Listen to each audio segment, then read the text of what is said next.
আজকে আমরা নিউটনের থার্ড ল অফ মোশন পড়বো। তার আগে তোমাদের আমার জীবনের থার্ড ব্রেকআপের গল্পটা বলি। স্যারের থিওরি কম, থেরাপি বেশি।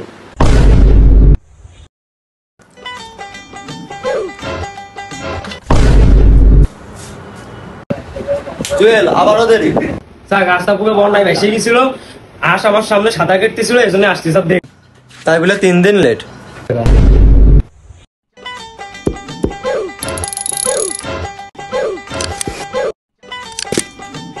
স্যার একটা জিনিস আমি ক্লিয়ার না, অ্যাকশন আর রিঅ্যাকশনের মানে কি? তুমি স্যারের দিকে তাকাও, স্যার তোমার দিকে তাকাবে, বাস্তব উদাহরণ। তোমাদের নিয়ে একদিন আমি পাগল হয়ে যাব। স্যার আপনি তো আগে থেকেই পাগল, পড়ানোর স্টাইল দেখলেই বোঝা যায়। আগামীকাল মক টেস্ট, তোমরা কি সবাই প্রস্তুত? স্যার পেন খুঁজতেছে এখনো, পড়া তো পড়ে। এই নে তোর পেন, এখন পরে। স্যার পেগা নাই চিল, আমার গুগল রেডি।